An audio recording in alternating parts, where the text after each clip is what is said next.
Bonjour Bridget. Bonjour Anan.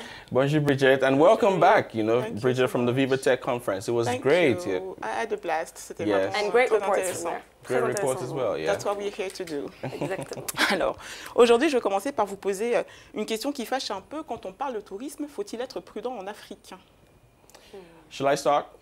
Allez-y, allez-y. Okay. I think we all have to be careful. We're anywhere in the part of the Anywhere. world. Je pense qu'on devrait être prudent, quel que soit le coin du monde. Hein. Partout, il faut être prudent. Très bien. Alors, le jeune homme dont je vais vous parler aujourd'hui, lui, s'est aussi penché sur la question. Il s'appelle Nousser Yassine, mais vous pouvez l'appeler Nas. C'est un jeune arabe israélien de 27 ans et il a fait plus pour l'Afrique en une vidéo d'1 minute que la plupart d'entre nous réunis. C'est ce que l'on va voir. Hein. Regardez comment Nas brise en 1 minute chrono certaines des perceptions les plus négatives sur le continent. Pour info, la vidéo a déjà été vue plus de 16 millions de fois. Quand j'ai dit à mes parents que j'allais en Afrique et que j'emmenais ma sœur, ils m'ont dit « Sois prudent en Afrique, ce n'est pas de leur faute. L'Afrique est encore souvent vue comme un endroit dangereux. Mais regardez autour de vous, ça c'est l'Afrique. Tout cela, c'est l'Afrique.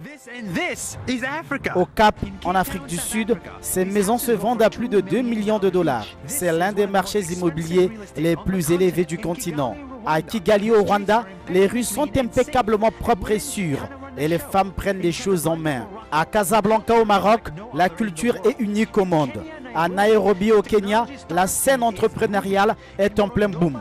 À Morondova, à Madagascar, la nature est à coupler le souffle et à Lagos, au Nigeria, l'économie est gigantesque. Alors que je vous parle du haut d'un gratte-ciel africain, n'oubliez pas, ne soyez pas prudents en Afrique. Soyez plutôt excités par son potentiel.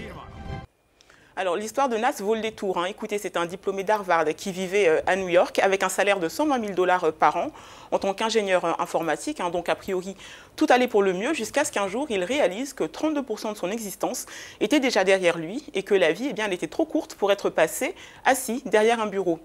Nas décide alors de ne plus en gaspiller 1 minute et c'est là qu'il se lance dans l'aventure Nas Daily. Comprenez le quotidien de Nas.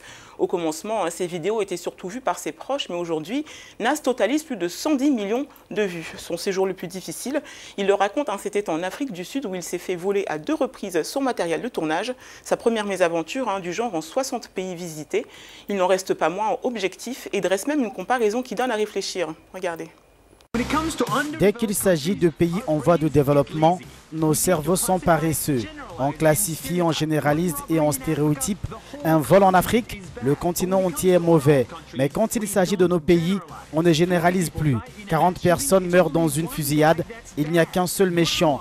De l'eau non potable distribuée à la population, c'est une ville qui a un problème. Eh bien, vous savez quoi?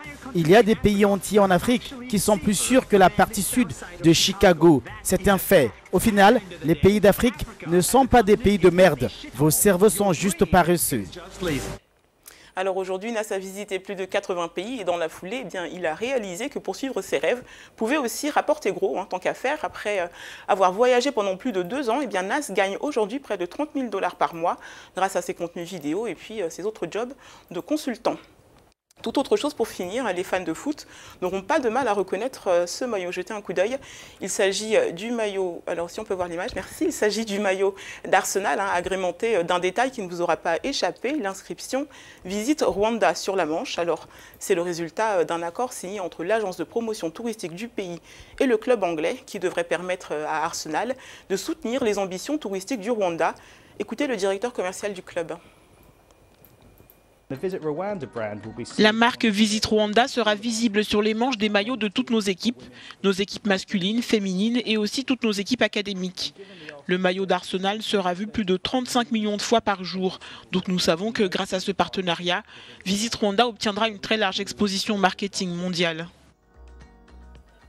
Alors l'objectif ici, c'est de réaliser une opération gagnant-gagnant, hein, qui profite à tout le monde, avec à la clé, eh bien, plus de touristes pour le Rwanda, qui sera vu comme une destination touristique innovante.